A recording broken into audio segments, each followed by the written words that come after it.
Alors, nous sommes avec la Samaritaine ce dimanche et des paroles qui nous préparent à être capables d'entrer un peu dans le mystère de cette parole et de cette rencontre en Samarie. La première parole est tirée du livre de l'Exode. Et le peuple campe dans le désert et il y a soif. Et si vous êtes déjà allé dans le désert, vous comprenez très vite pourquoi ils ont soif. On a toujours la bouche sèche et d'une chaleur intense, puis à l'heure du midi, c'est insoutenable. Alors il dit, mais pourquoi tu nous as fait monter ici? Là? Finalement, c'est pour qu'on crève, pour qu'on meure. Et là, il y a comme une révolte, il y a comme une hostilité par rapport à Moïse. Mais pour moi, je la sens, cette révolte puis cette hostilité par rapport aux pasteurs présentement. Puis on a beaucoup de gens qui ont soif, mais c'est comme si on leur fait disparaître Dieu plutôt que de leur faire apparaître. Et il y a plein de dynamiques hein, qui se vivent au quotidien et qui ne sont pas du tout faciles à porter quand on est, entre autres, un pasteur. Alors, Moïse, il crie vers le Seigneur. Hein, c'est pas un mot comme ça, là. Il crie. Moi, je crie en silence, mais je crie. Il dit, que vais-je faire de ce peuple? Encore un peu, ils vont me lapider. C'est ce qui va se passer. Passe devant eux, emmène-les avec toi plusieurs des anciens d'Israël, prends le bâton avec lequel tu vas frapper le Nil et va. Moi, je serai là devant toi sur le rocher du mont Horeb. Alors, il donne une parole, puis il ne reçoit pas des litres d'eau. Il dit, prends le bâton. Puis rends-toi à l'Horeb, une marche avec les anciens du peuple. Il ne peut pas faire plus vite, là. Écoute, on est à un extrême. Tu frapperas le rocher, il en sortira de l'eau et le peuple boira. Bon, on espère que ça va marcher, hein, parce qu'il va se faire lyncher. Et Moïse fit ainsi sous les yeux des anciens d'Israël. Il donna à ce lieu le nom de Massa, c'est-à-dire défi, et Mériba, c'est-à-dire accusation. Je ne sais pas si ça résonne dans vos oreilles, le défi de l'accusation. L'Église, là, on est dans les défis de l'accusation, mes amis, là. Et ça ne fait pas juste quelques mois, là. Et qu'est-ce qui va arriver? Parce que les fils d'Israël avaient accusé le Seigneur, et parce qu'ils l'avaient mis au défi en disant, le Seigneur est-il vraiment au milieu de nous, ou bien n'y est-il pas? C'est une grande question qui se pose présentement. Est-ce que ça a tout été des histoires, ou est-ce que c'est vrai? Est-ce que le Seigneur est là? Dans la deuxième, frère, Dieu a fait de nous des justes par la foi. Être juste par la confiance, par le fait d'être conscient. Nous sommes ainsi en paix avec Dieu par notre Seigneur Jésus-Christ qui nous a donné par la foi l'accès au monde de la grâce dans lequel nous sommes déjà établis.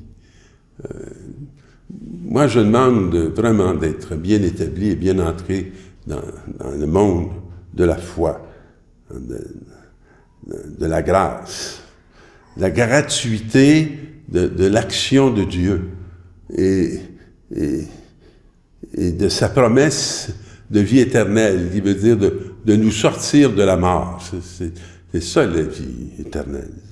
C'est qu'on ne réside plus avec cette peur qui nous tenaille, la mort, la destruction. L'amour de Dieu a été répandu dans nos cœurs par l'Esprit Saint.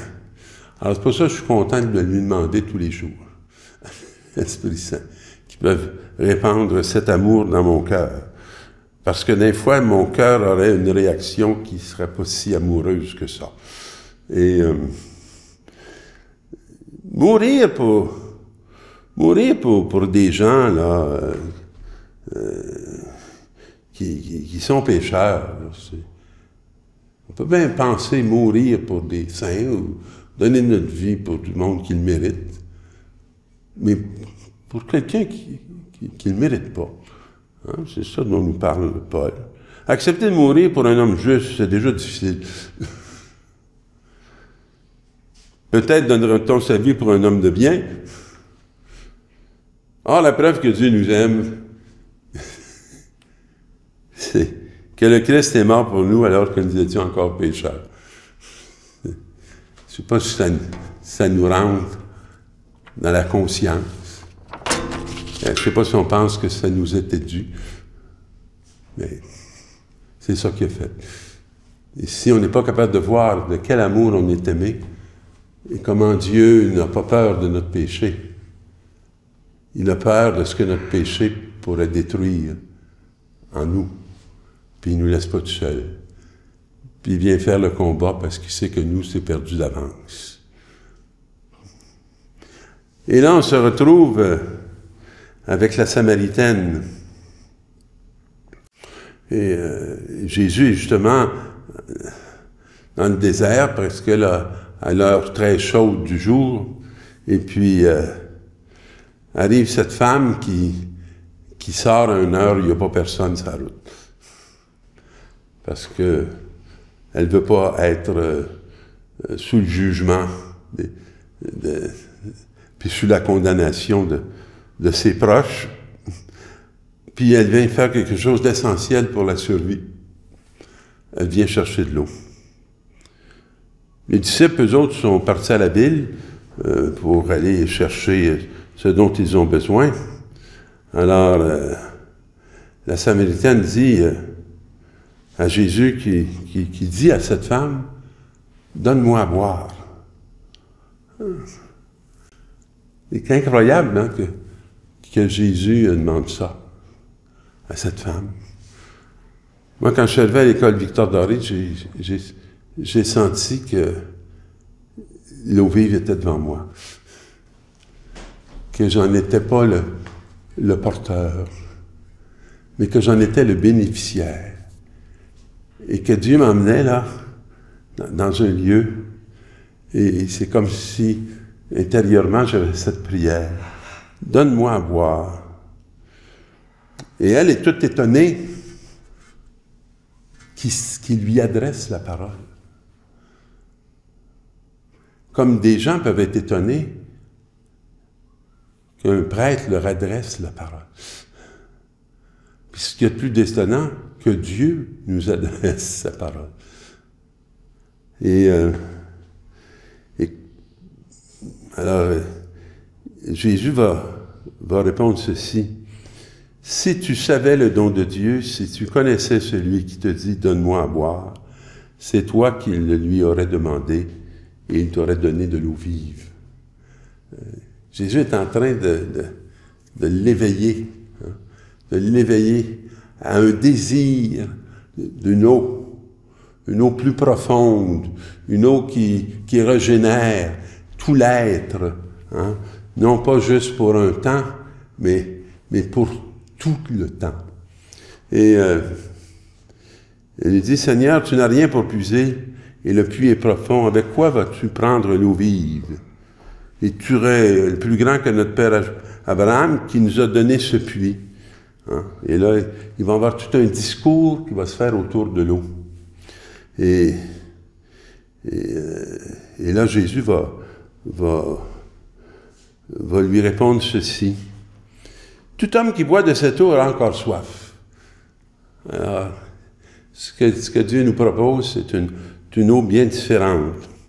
Et Jésus, elle a dit, ben, donne-moi cette eau que je n'ai plus à venir ici pour puiser.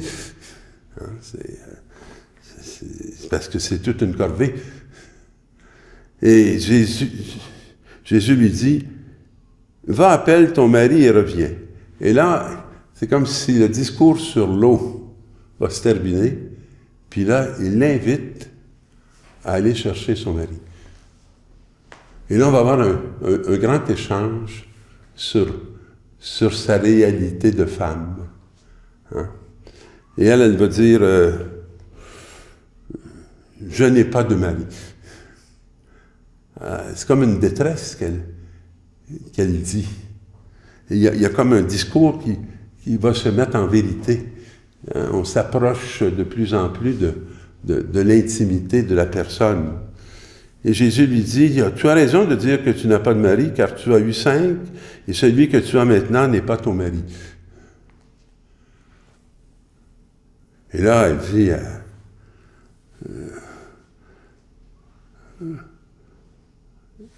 la femme lui dit, Seigneur, je le vois, tu es un prophète. Elle vient de recevoir la vision. Les yeux viennent de s'ouvrir. Elle n'est plus juste devant un juif, elle est devant un prophète. Et là, lui va lui dire, et là, ils vont se mettre à parler de l'adoration. De l'eau à l'adoration. Puis elle va dire, ben nos pères ont adoré sur cette montagne. Puis c'est au pluriel, nos pères. Puis Jésus va parler,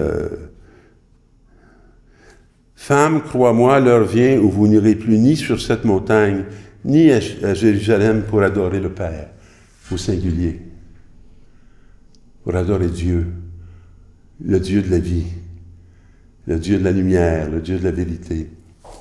Et vous adorez ce que vous ne connaissez pas, nous adorons, nous, celui que nous connaissons. Et là, c'est une relation qui est intime. Hein? Alors, ce n'est pas un inconnu, c'est un connu, c'est un reconnu. Mais l'heure vient, et c'est maintenant, où les vrais adorateurs du Père, en esprit et en vérité, tels sont ceux qui doivent adorer le Père. Est-ce que notre vie est dans la vérité? Est-ce que notre esprit est dans la vie? Alors, les disciples reviennent, ils vont se mettre à l'interroger, et elle va s'en aller à la ville, annoncer qu'elle a rencontré le prophète. Et ce qui est extraordinaire, les gens vont sortir de la ville, puis ils vont venir vers Jésus. Alors, quand ils arrivent auprès de Jésus, ils l'écoutent, puis ils l'invitèrent à demeurer chez eux. Il y resta 2 jours.